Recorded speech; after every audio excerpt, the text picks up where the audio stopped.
so why am I here? I mean, this looks like a lovely neighbourhood, doesn't it? But unfortunately, I've got a bit of bad news for Angela Rayner, and of course, unfortunately, therefore, the rest of us as well. Apparently, Angela Rayner has got some big plans to ramp up housing building, which admittedly sounds good. Especially as from what I've heard, she's wanting to actually deliver 1.5 million homes.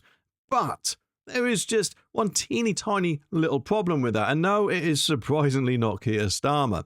Industry experts are apparently throwing a spanner in the works with this because they're saying her tough new rules are unfortunately going to lead to fewer homes being built. Oops, Angela, we really do need to go back to the drawing board and have a little bit of a rethink, I think. It does unfortunately therefore make me think that could this be, shall we say, Angela's new quality levels of her home, shall we call it, eh? And get this, the Housing Forum, which is like the voice of councils, housing associations and builders, are sounding the alarm about this apparently. They reckon that these measures could turn councils and developers into bitter rivals, which of course is the last thing we need. Dragging them, of course, into costly, slow legal battles. And last month, apparently, Miss Rayner, or the Ginger Growler, she kicked off with some ideas which may sound good, but there's a bit of a sting in the tail more than likely because it's not going to go the way that she actually wants it to work, I'm guessing.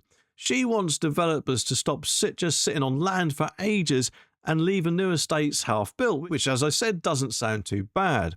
But what's her plan about this? Well, she wants to make them spell just how long it would take to get built, when of course they apply for planning permission, and then publish annual reports on their progress. And if they don't get their act together, they could face a delayed homes penalty of thousands of pounds per property and might actually even lose the site to the council, which of course is just going to put developers off, surely, and therefore might actually push up the cost to the rest of us who fancy buying a brand new house, if indeed we could actually afford one, eh?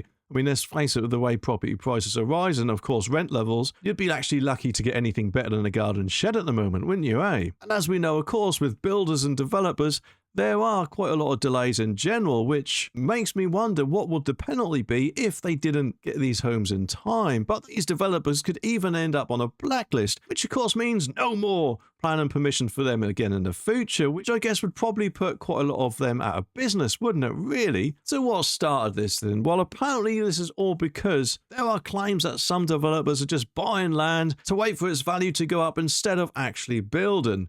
Although, if you think about it, whilst indeed that may be the case, well, obviously land does go up in value, I'm pretty sure it'll go up a lot more in value with a house put on it, which, correct me if I'm wrong, but I'm pretty sure developers actually build. But the thing is, as Community Secretary, Miss Rayner is on a mission to get Britain building again, creating jobs, which does sound good, but if she goes ahead with this, she could actually eliminate quite a lot of jobs, I guess. Even a Housing Forum thinks that her build-out transparency policy just might actually backfire, and they're worried that adding a complex new legal framework to planning will just make things more complicated, which surely it would do, especially if every developer out there has got to get their head round it. But you'd like to think, wouldn't you, that there'd be some sort of easing in of this, rather than just saying, oh, no, from next year you have to do this. Although with the way this Labour government is going, I'm betting the latter is more than likely the case. Apparently they also argue that developers buy the land to keep a steady pipeline of sites ready for build and not just cash in on rising prices. So it seems, to be honest, there's a little bit of a debate going on here, isn't there?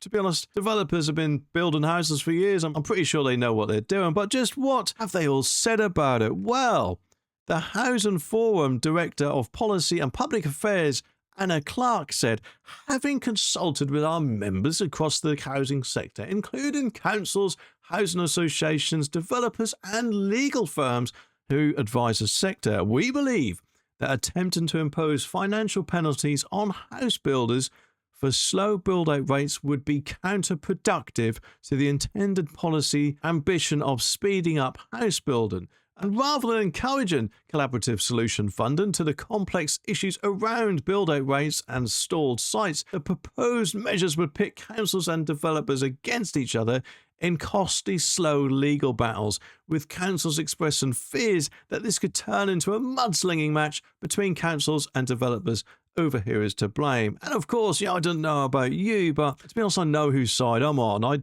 I personally don't think Angela Rayner knows as much as she thinks she does about the whole house building process. But anyway, what do you all think about this? Let me know down in the comments, and I'll be back very soon with some more videos. So make sure you click the subscribe button down there so you don't miss my next one.